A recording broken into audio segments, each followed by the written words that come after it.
আরেকটি নতুন ব্লগে আপনাদের সকলকে ওয়েলকাম। আজ অনেক দিন পর আবার একটা ব্লগ বানাচ্ছি। আজ রোববার। আজ আমরা ম্যানচেস্টারের রজডেল নামে একটা জায়গায় ঘুরতে যাব। তো সকালেই বানিয়ে নিয়েছি উপমা, এটা টিফিনে প্যাক করে নিয়ে যাব। আর ভিক্টোরিয়া স্টেশন থেকে ট্রেন ধরে যাব আমরা রজডেল। ট্রেনে যেতে মাত্র 10 মিনিট লাগে। সকালে বেরোবো ভেবেছিলাম 11:30টার মধ্যে, 11:30 নাগাদ একটা ট্রেন ছিল, কিন্তু সবাই তো জানেন মেয়েদের সাজতে গুজতে কত টাইম লেগে যায়। আর তারপরে সকালে যেহেতু টিফিন প্যাক করে নিয়ে যাওয়ার একটু ব্যাপার ছিল, তাই জন্য আমরা বেরোতে 12:30 মতো বেজে গেছে। তো এখন আমাদের স্টেশনে এসেই টিকিটটা কেটে আমরা এখন যাচ্ছি 6 নম্বর প্ল্যাটফর্মের দিকে, যেখান থেকে আমাদের রজডেলের ট্রেনটা যাবে। এক প্রকার ছোটাছুটি করে ট্রেনটা ধরলাম, কিন্তু ট্রেনে উঠে একটা জায়গা পেয়ে তারপরে শান্তি। আগের বছর ইয়র্কে গেছিলাম ট্রেনে করে, সেটার ব্লগও আছে আমার চ্যানেলে। আর এবছরে প্রথম ট্রেনে উঠছি রজডেল যাওয়ার উদ্দেশ্যে। এছাড়া ট্রামে করেও রজডেল যাওয়া যায়, কিন্তু প্রায় 1 ঘন্টা মতো সময় লেগে যায়। তাই ট্রেনের ভাড়াটা বেশি হলেও সময় বাঁচানোর জন্য এই ওয়েটাই সবচেয়ে ভালো। আজ আমাদের যাওয়ার জায়গা দুটো। প্রথমে আমরা যাব রজডেলে টেন্ডাল পার্ক বলে একটা জায়গাতে, এবং রজডেলেরই আরেক প্রান্তে আরও একটা ফরেস্ট আছে, হেইলিডেল নেচার রিজার্ভ নাম করে। এই দুটো জায়গা কিছুটা অফবিট, অত বেশি লোকজন এখানে যায় না। তো এখন একটু একটু করে দিনটা বাড়ছে, সামারও আসছে, তো এই স্প্রিং টাইমটাতে শুরু করে দিলাম ঘোরাঘুরি। কারণ পুরো উইন্টারটাতেই আমরা মোটামুটি বাড়িতেই ছিলাম, আর ম্যানচেস্টারে এদিক ওদিক ঘুরতে ঘুরতে খানিকটা বোর হয়ে গেছিলাম। তো আমাদের ট্রেনে বসার কিছুক্ষণ পরে এই চেকার এসেছেন, উনি সমস্ত ফোন থেকে স্ক্যান করে টিকিট চেক করছেন। টিকিট না কাটলে এখানে পেনাল্টি ফেয়ার প্রায় 100 পাউন্ড, মানে মোটামুটি 10,000 টাকা মতো হতে পারে। সবচেয়ে মজার বিষয় হচ্ছে স্টেশন থেকে বেরোনোর জন্য আমাদের ওখানে যেমন মেট্রো লাইনে থাকে স্ক্যান করে বেরোতে হয়, সেরকম আছে। ট্রেনের টিকিট না কেটে কেউ ফাঁকি দিয়ে চলে যেতে পারবে না। ট্রেনে যাওয়ার রাস্তাটা খুবই সুন্দর, চারিদিক থেকে সিনারি দেখতে দেখতে যাওয়া যায়। ট্রামগুলো যেহেতু শহরের মধ্যে রাস্তা দিয়ে যায়, তাই জন্য সিনারিটা এতটা ভালোভাবে দেখতে পাওয়া যায় না। প্রত্যেকটা সিজনে যাওয়ার সময় এই সাইডের সিনারিগুলো কিছুটা আলাদা হয়। এই সামার চলে এলে গাছের সব পাতা সবুজ হয়ে যাবে, তখন দেখতে আরো সুন্দর লাগবে। কিন্তু এখন অতটাও পাতা গজায়নি, তাই গাছগুলো কেমন ন্যাড়া হয়ে দাঁড়িয়ে আছে। সিজন চেঞ্জ হওয়াটা এখানে খুব ভালো করে বোঝা যায়, কারণ প্রত্যেকটা সিজনের টেম্পারেচার এতটাই বেশি ফ্ল্যাকচুয়েট করে যে কোন সিজন পরে আসছে সেটা খুব ভালো করে ফিল হয়। আর এই যে এখানে একটা খুব সুন্দর নার্সারি আছে, রাস্তায় যেতে যেতে দেখলাম। সিজন চেঞ্জে টেম্পারেচারের সাথে সাথে গাছের পাতা, ফুল সবকিছুই চেঞ্জ হতে থাকে। আর পলিউশন কম হওয়ার জন্য এই চেঞ্জগুলো, সিজনাল চেঞ্জটা ভালোভাবে দেখা যায়, ফিল করা যায়, উপলব্ধি করা যায়। গল্প করতে করতে আর সিনারি দেখতে দেখতে প্রায় শহরের ভেতরে ঢুকে পড়লাম। 10 মিনিট দূরত্ব হলেও বেশ ভালোই লাগলো জার্নিটা। এটা হলো রজডেল শহর, আর এখানে ট্রেনের দরজার পাশেই এরকম বাটন থাকে, সে বাটনটা প্রেস করে খুলতে হয়। আর যে সাইডে রেড বাটনটা রয়েছে, মানে সেই দিকে দরজাটা খুলবে না। খোলার জন্য একটা বাটন প্রেস করলে দরজাটা খুলে যায়। আর আমরা পৌঁছে গেছি এবার রজডেল স্টেশনে। খুব একটা ভিড় নেই, ট্রেনটাতেও হালকা হালকা ফাঁকা ফাঁকাই চলে এসেছি। আর এই হলো ট্রেনের স্টেশন। আর নিচ থেকে উল্টো দিক থেকে যাচ্ছে ট্রাম, এটা হলো রজডেলের ট্রামের লাইন। এবার স্টেশন থেকে আমরা যাব মেন রোডে, আর সেখান থেকে বাস ধরে যেতে হবে আমাদের ফার্স্ট ডেস্টিনেশনে। আর আজ আমরা দুজনে একা যাচ্ছি না, আজ আমরা 4 জনে যাচ্ছি। আমাদের পাশেই অ্যাপার্টমেন্টে থাকে নীলাদ্রিদা আর অর্পিতা দি, তো ওদের সাথেই আমরা আজকে রজডেলটা ঘুরতে যাচ্ছি। আগে একদিন ইনস্টাগ্রাম স্ক্রোল করতে করতেই এই জায়গাটা দেখেছিলাম, তো আমি আর আজ বলা বলি করছিলাম যে এটা যাব। তো গল্প করতে করতে জানলাম যে নীলাদ্রিদা আগে এখানে ঘুরে এসেছে, তো বললো ঠিক আছে তাহলে একদিন যাওয়াই যেতে পারে। তো আজকে ওয়েদারটা মেঘলা লাগলেও পরের দিকে ফোরকাস্টে আছে রোদ উঠবে। আর আমাদের উবেরও চলে এসেছে, বাসে না গিয়ে আমরা উবেরে করেই পৌঁছে যাব। তাহলে তাহলে বাসের জন্য আর অপেক্ষাও করতে হবে না, আর তাড়াতাড়ি আমরা হাঁটা শুরু করতে পারবো, কারণ এবার আমাদের কিছুটা ঢালু পাহাড় চড়তে হবে আর পুরো রাস্তাটাই হেঁটে কভার করতে হবে। রজডেল শহরটাও বেশ সুন্দর, গোছানো সাজানো, রাস্তাঘাটও খুবই সুন্দর, আর সবচেয়ে আমার আকর্ষণীয় লেগেছে এখানকার বসত বাড়িগুলো। 10-15 মিনিটের মধ্যে আমরা পৌঁছে গেলাম, কিন্তু হয়েছে এক অদ্ভুত কাণ্ড। গুগল ম্যাপ দেখে এসেছি আর সেখানে লেখা ছিল ক্যান্ডেল হিল টাভার্ন, মানে এই ক্যাফের কথা। সেরকম মতোই আমাদের ছেড়ে দিয়ে গেছে। তারপরে আমরা বুঝতে পারলাম যে এই রাস্তাটা এখান থেকে নয়, পার্কটা শুরু হওয়ার রাস্তাটা অন্য জায়গা থেকে। আর আগেই বললাম নীলা দিদা আগে একদিন এসেছে এখানে, তাই নীলা দিদা কনফার্ম করলো যে হ্যাঁ, গন্ডগোলটা গুগল বাবাজি করে দিয়েছে। ম্যাপ দেখে আসতে গিয়ে পড়লাম এক বিপদে। আর রাস্তাটা ছিল ঠিক এরকম গ্রামের মেঠো পথের মতো। বিশ্বাস করুন, দেখে ম্যানচেস্টার নয়, একদম আমাদের ইন্ডিয়ার মতো ফিল আসছিল। শুধু একটু ঢালু পাহাড় এলাকা, তাই একটু অন্যরকম লাগছিল। না হলে রাস্তাটা ছিল প্রচণ্ড কাদা মাখা আর চারিদিকে ছিল ছোট ছোট গর্ত। আর এই রাস্তা থেকে মেনলি ট্র্যাক্টর চলে। পুরো চারিদিকে গোবরের গন্ধ বেরোচ্ছিল। সেগুলো গরুর গোবর না, ভেড়া আর ঘোড়ার গোবরই হবে।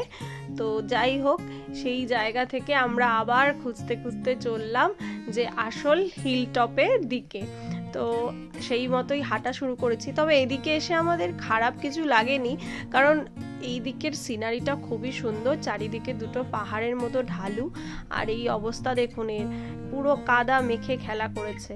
আর এইভাবেই রাস্তা দেখতে দেখতে, চারিদিকে সিনারি দেখতে দেখতে, গল্প করতে করতে যেতে খারাপ লাগছিল না।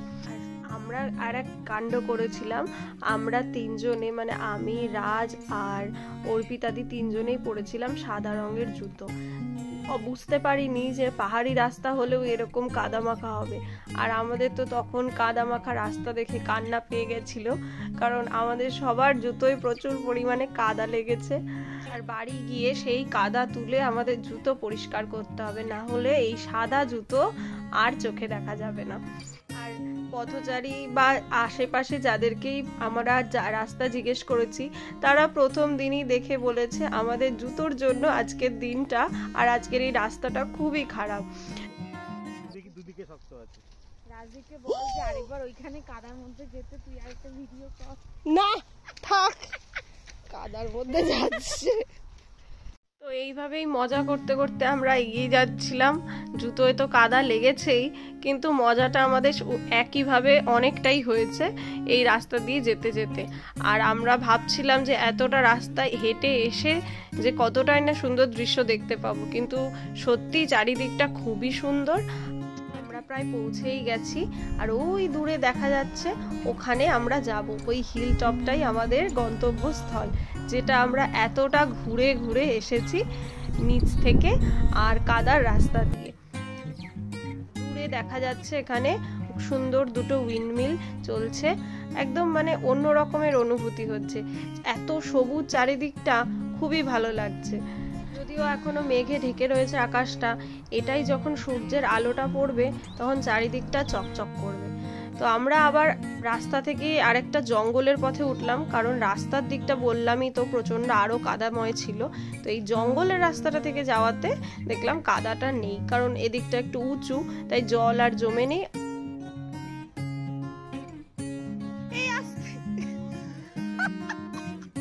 লোহার দরজাটাই হচ্ছে আসল রাস্তা থেকে আসলে পাওয়া যেত, কিন্তু আমরা এই মেঠো পথ থেকে না এসে আমরা জঙ্গল থেকে এসেছি কাদা থেকে বাঁচার জন্য। ওই রাস্তা ধরেই এখন আমরা এসেছিলাম। পরিবেশটা এতটাই ভাল লাগছিল, একদম পিকনিক করার জন্য আদর্শ জায়গা এবং পরিবেশ। আর উপরে উঠে পড়েছি, এই টপ থেকে নিচের ভিউটাও খুবই সুন্দর লাগছিল। যে মেমোরিয়ালটা আছে সেটা হলো রয়টন শহরের মানুষদের স্মৃতির উদ্দেশ্যে, যারা ওয়ার্ল্ড ওয়ারে পার্টিসিপেট করেছেন এবং নিজেদের জীবন দিয়েছেন, তাদের উদ্দেশ্যে এই বড় মনুমেন্টটা তৈরি করা হয়েছে। এই যে সাদা পাথরটা রাখা রয়েছে, এর নাম পিটারলু ম্যাসাকিয়ার। 1815 সালে যখন নেপোলিয়ান ওয়ার শেষ হয়, তারপরে এই ব্রিটেনে প্রচণ্ডভাবে ইকোনমিক লস হয় আর চারিদিকে অনেক আনএমপ্লয়মেন্ট শুরু হয়। সাধারণ মানুষ তখন নানানভাবে বিপ্লব করতে থাকে। আর এই ম্যানচেস্টারে সেন্ট পিটার ফিল্ড একটা জায়গা আছে, সেখানেই প্রায় 700 জনকে আহত করা হয় এবং প্রায় 18 জনকে একই দিনে মেরে ফেলা হয়। আর সেই ভয়ঙ্কর দিনের স্মৃতির উদ্দেশ্যেই এই পিটারলু ম্যাসাকিয়ারটি তৈরি করা হয়। সামনে যে পাথরটা রয়েছে সেটা। তো এই টেন্ডেল হিল টপের এই দুটো জায়গার মাহাত্ম্য আছে। আর এই স্টোনের উপরে লেখা রয়েছে উপর থেকে কোন কোন শহরগুলোকে একসাথে দেখা যায়, ম্যাপ করে দেওয়া রয়েছে। আর চারিদিক থেকে অনেকগুলো শহরকে একই সাথে চোখে পড়ে। ম্যানচেস্টার, ওল্ডহ্যাম, রজডেল, মিডলটন, এই সব শহরগুলোকে এই হিল টপ থেকে দেখা যায়। আমরা হিল টপে অনেকক্ষণ দাঁড়ালাম, ফটো ভিডিও সব শ্যুট করলাম। এবার আমরা নিচে নেমে যাচ্ছি। আর এখন যে রাস্তা থেকে নামছি, এই রাস্তা থেকে আসলে উপরে ওঠার রাস্তা। যদি আমরা মেন এন্ট্রান্সের সামনে থেকে উঠতাম তাহলে এই রাস্তাটা ধরে হয়তো আসতে হতো, কিন্তু আমরা সেই পথ থেকে নিচের দিকে নেমে যাচ্ছি বেরোনোর জন্য। আর আমরা বেরিয়ে বাস ধরবো, আর সেখান থেকে আমরা সেকেন্ড ভিউ পয়েন্টে যাব।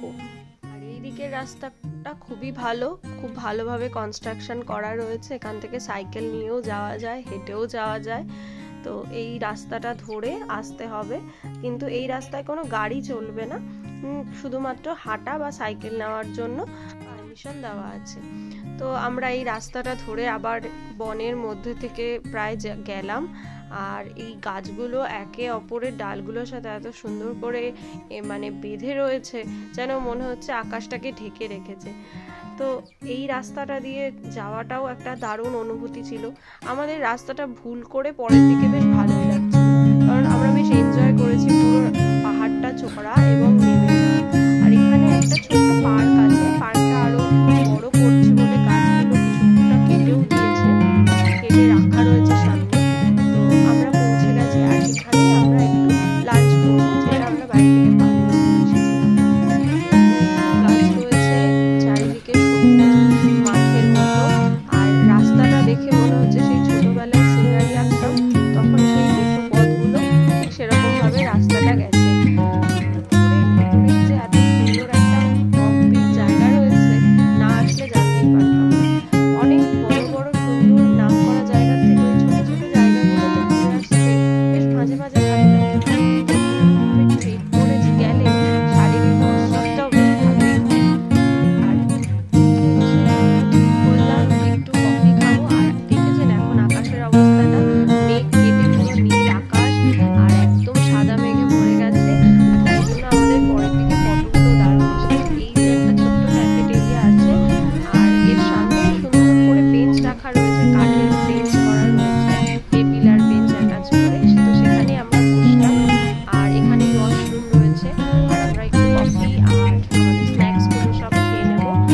এখানে কি সুন্দর একটা গাছ রয়েছে। এখন রোদটা এতটাই অতিরিক্ত যে আলোতে রংটাই ফ্যাকাশে হয়ে গেছে, না হলে খুবই সুন্দর লাগছিল খালি চোখে সামনে থেকে দেখতে। জিনিসটা খুব ভালো এবং খারাপ, এই যে এখন নীল আকাশ, একটু পরেই হয়তো দেখবো আবার মেঘ করে এসেছে। এখানে আমরা একটু চিবিয়ে নিলাম আর বসে পড়লাম স্ন্যাক্স খেতে। এই কফি আর আমার প্যাক করে আনা সুজি হালুয়া, আর সাথে ছিল এত সুন্দর ওয়েদার। একদম পিকনিক পিকনিক একটা ফিল হচ্ছিল, এরকম টেবিল চেয়ারে বসে খোলা আকাশের নিচে খাওয়া দাওয়া করা, দারুণ একটা ফিলিংস আসছিল। আর এই ছিল আমার আজকে চিড়ের পোলাও, আর এটা ছিল অর্পিতা দিরা বানিয়ে এনেছিল এগ ম্যাগি। এই দিয়ে আমাদের ভরপুর একদম ভুরিভোজ হলো। আর এখানে খুব সুন্দর একটা বাচ্চাদের পার্ক রয়েছে, আর সেখানেই একটা টিউবওয়েলের মতো করা রয়েছে, বাচ্চারা ওখানে খেলা করছে। এই যে হাত ধোয়ার মতো একটা জায়গা, এখানে টিউবওয়েলে চাপ দিলে সুন্দর জল পড়ছে, যেমন আমাদের এখানে হয়।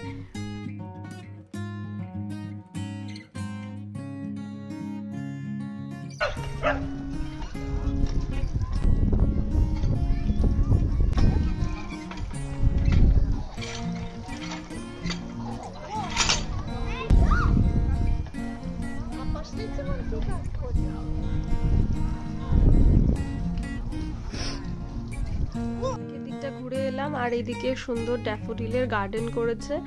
এখানে এখনো সব ড্যাফোডিল ফোটেনি, কিন্তু এখানটা পরে দেখতে আরো সুন্দর লাগবে। তো সব দিকটা দেখে ঘুরে আবার আমরা ফিরে যাচ্ছি ব্যাকপ্যাক করে। আমাদের নেক্সট ডেস্টিনেশন হেইলিডেল নেচার রিজার্ভ বলে একটা জায়গায়। আর এখানে সবাই আমার জন্যই অপেক্ষা করছে, আমিই গেছিলাম ওইদিকে ভিডিও করতে। আর কলটা আমার খুব ইন্টারেস্টিং লেগেছে, তাই আমি কলটা স্পেশালি দেখতে গেছিলাম। এক গুছিয়ে এখন সবাই রেডি করে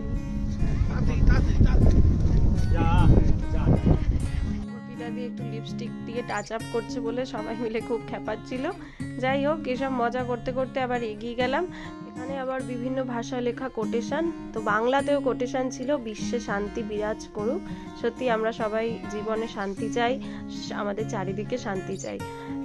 তো জায়গাটা এতটাই ভাল লাগছিল যে মনে হচ্ছিল এখানেই সারা বিকেল বসে থাকি, গল্প করি, আড্ডা মারি। কিন্তু একই জায়গায় আরও একটা স্পট আছে বলে আমরা আর সময় নষ্ট করলাম না। আর এই ছিল entry gate, Tandle hill country park. এখান থেকে এন্ট্রি করতে হতো, আর এই পুরো ম্যাপটা দেওয়া ছিল, কিন্তু আমরা এখান থেকে বেরিয়ে গেলাম, আমরা এখান থেকে এন্ট্রি করিনি বলে। আর এখানে যেতে যেতে খুবই সুন্দর লাগছিল এই শহরটাকে। যারা এখানে দীর্ঘদিন ধরে থাকে তারা এইরকম ধরনেরই কান্ট্রি সাইড এরিয়াতেই থাকে। আর পাহাড় ঘেরা এই জায়গাটা যে কি ভালো দেখতে, না সামনে থেকে দেখলে বিশ্বাস করা যায় না। এখন ঘড়িতে 3:30 কি 4:45 হবে। আর আমাদের এখানে সবচেয়ে এখন ভালো হয়েছে কি যে রোদটা উঠেছিল, তাই আমরা ভাবলাম যে আজকের দিনটা নষ্ট না করে আমরা চলেই যাই আরেক জায়গায়। তো রোদ না থাকলে এখানে এই ফরেস্ট এরিয়াতে ঘুরে লাভ নেই, কারণ এমনিতেই জঙ্গলের মধ্যে আলোটা কম থাকে, আর রোদ কম থাকলে সেখানে আরোই কিছু দেখা যায় না। আর এখানের বাড়িগুলো দেখুন কি সুন্দর, একদম যেমন স্বপ্নের বাড়ি। সামনে সুন্দর লন, সেখানে কার পার্কিংয়ের জায়গা, সুন্দর ফুলের বাগান, ঘাসে ঘেরা, দারুণ একদম বাড়িগুলো দেখতে। এই শহরটা আমার খুব ভালো লেগেছে বাড়িগুলোর জন্য স্পেশালি।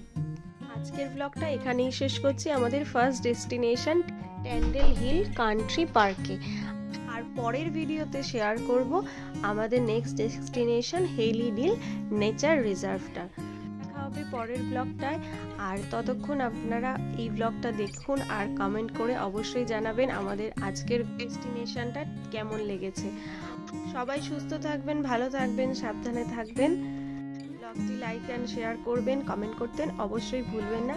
আর আমার পেজে যদি কেউ নতুন হয়ে থাকেন তাহলে পেজটি অবশ্যই লাইক করবেন, ফলো করবেন আর আমাকে সাপোর্ট করবেন। Thanks for watching, bye bye.